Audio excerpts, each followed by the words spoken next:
कहते हैं तब पछताए होत क्या जब चिड़िया चुग गई खेत। जो बाइडेन को, अमेरिकी राष्ट्रपति को अब अपने इस काम के लिए बहुत अफसोस हो रहा है, जिसके बाद ड्रोन हमले तक का तैयारी कर रहा है अमेरिका। तो वहीं दूसरी तरफ क्या अक्साई चीन में होने वाला है बवाल। ग्वादर छोड़कर क्यों भाग रहे हैं चीनी। क्या भारत बड़ा एक्शन लेने वाला है। इस क्षेत्र में चल रहा है बहुत कुछ। आइए जानते हैं इन खबरों को विस्तार से। अमेरिका ने एक बड़ा ब्लंडर तो जरूर किया है और इस ब्लंडर का भुगतान किसी और को नहीं बल्कि अफगानिस्तान के आम लोगों को झेलनी पड़ रही है। अफगानिस्तान 20 साल पहले जहां था वहीं पहुंच गया है। जब राष्ट्रपति गनी पहुंचे थे अमेरिका इधर 2-3 महीने पहले, तब उन्होंने बाइडेन से ये कहा था कि आप जिस तरीके से अपने सैनिकों को वापस ले रहे हो, ये साल एक जिहाद का साल हो जाएगा और अफगानिस्तान की जनता आपको कभी माफ नहीं करेगी।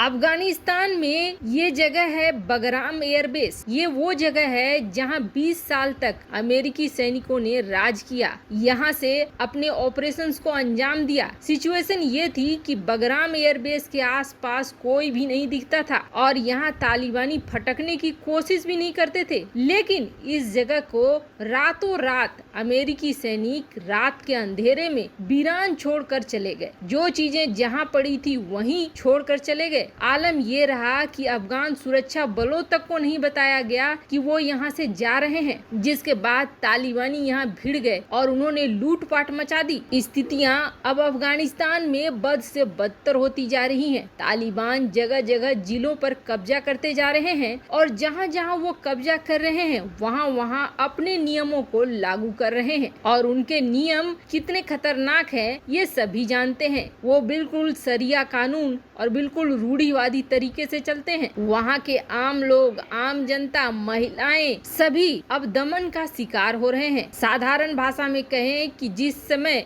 अमेरिकी सेना थी उस समय जंग चल रहा था, लेकिन अब अफगान की जनता खुद को गृह युद्ध में वापसी के लिए पा रही है। राष्ट्रपति गनी ने ये कहा कि राष्ट्रपति बाइडेन को अफगानिस्तान में लोगों की हत्या, महिलाओं के दमन और मानवीय संकट के लिए जिम्मेदार माना जाना चाहिए। हालांकि कहीं न कहीं अशरफ गनी अपनी बात पर सही भी है। जिस तरीके से अमेरिका वहाँ से निकला, वहाँ से भागा, ये बेहद गलत था और अब तो पाकिस्तान आग में घी डाल रहा है। दरअसल पाकिस्तानी मदरसे में पढ़े हुए युवा तालिबान का साथ देने के लिए अफगानिस्तान पहुंच गए हैं, जिसके बाद एक और बड़ा गृह युद्ध देखने को मिलेगा। सारी चीजों के लिए बाइडेन को दोषी ठहराया जा रहा है, जिम्मेदार ठहराया जा रहा है। वैसे आपको बता दूं, अफगानिस्तान से सैनिकों की वापसी का फैसला डोनाल्ड ट्रंप का था, लेकिन बाइडेन ने बहुत जल्दबाजी दिखाई इस फैसले को लागू करने में। तालिबान के सामने अब तो अफगान सुरक्षा बल बिना लड़े ही घुटने टेक दे रहे हैं और बगराम एयरपोर्ट पर अव्यवस्था जैसे हालत को देखकर अब अमेरिकी एक्सपर्ट भी टेंशन में आ गए हैं। अब उन्हें भी साफ साफ दिख रहा है कि अफगानिस्तान में गृह युद्ध और आतंकवाद एक बार फिर से वापस आ रहा है और ये सब सिर्फ इसलिए हुआ क्योंकि बाइडेन ने अफगानिस्तान से अमेरिकी सैनिकों की वापसी में जरूरत से ज्यादा तेजी दिखा दी। पर अब अमेरिका ने एक बड़ा फैसला लिया है और इस फैसले के तहत अंतर्राष्ट्रीय शर्मिंदगी के बाद अब व्हाइट हाउस ने अमेरिकी रक्षा मंत्रालय पेंटागन को ये कहा है कि वो अमेरिकी सैनिकों की वापसी की गति को धीमा कर दे। पेंटागन ने अफगानिस्तान में अमेरिकी कमांडर जनरल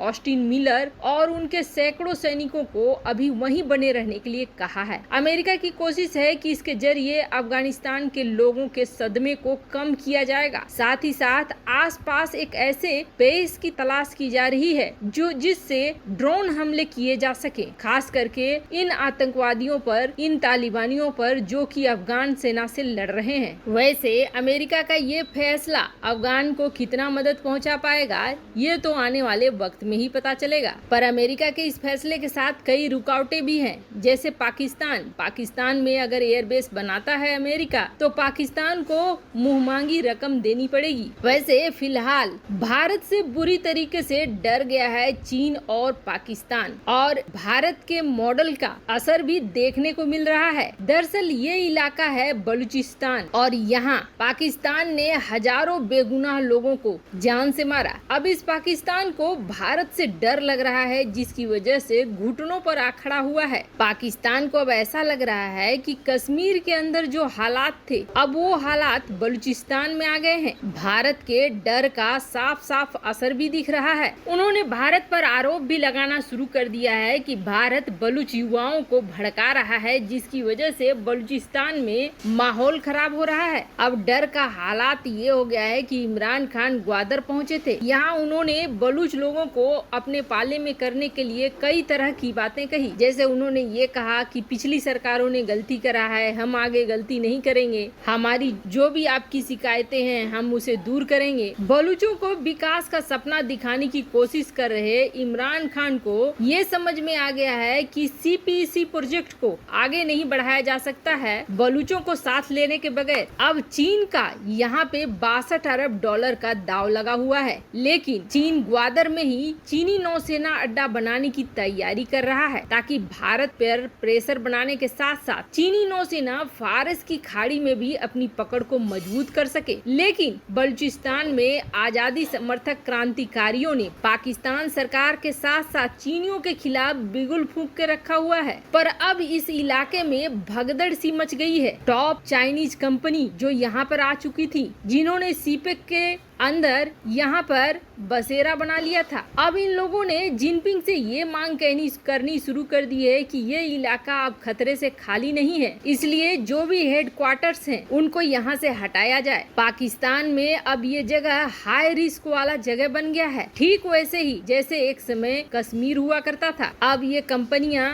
जिसमें चाइना हार्बर इंजीनियरिंग कॉरपोरेशन भी है, चीन से ये कह रही है कि हमारे हेडक्वार्टर्स को यहाँ से हटाओ, यहाँ कुछ बड़ा होने वाला है और ये बड़ा खतरे से खाली नहीं है। चीन इस इलाके में नौसेना अड्डा बनाना चाहता था, लेकिन समस्या ये हो गई है कि चीन अब यहाँ से भागने की तैयारी में है, खासकर चीनी सेना और चीनी अधिकारी जो इस क्षेत्र में फैले हुए थे। ग्वादर में पाकिस्तान चीन का मॉडल बुरी तरीके से फेल हो रहा है। तो वहीं अब ये उम्मीद जताई जा रही है कि जिस तरीके से इस क्षेत्र में भारत आक्रामक हो रहा है, उसे लेकर अक्साई चीन का खतरा भी बढ़ रहा है। आपको बता दें, सीमा पर भारत ने 2 लाख सैनिकों की तैनाती की है, चीन के 2 लाख सैनिकों के जवाब में। इसके अलावे हथियार, बख्तरबंद गाड़ियां और लगातार मिसाइलों का परीक्षण चल रहा है, जो ये दिखला रहा है कि आने वाले समय में भारत और चीन के बीच भी कभी भी लड़ाई के हालात बनेंगे, और अगर लड़ाई के हालात बनेंगे तो इसकी तपिश अक्साई चीन तक देखने को मिलेगी। वैसे आपको क्या लगता है, क्या अभी भी अमेरिका अफगानिस्तान में बदलते हुए सीन को संभाल सकता है? कमेंट कर अपनी राय जरूर बताएं। जल्द मिलते हैं अगले वीडियो में नई खबर के साथ।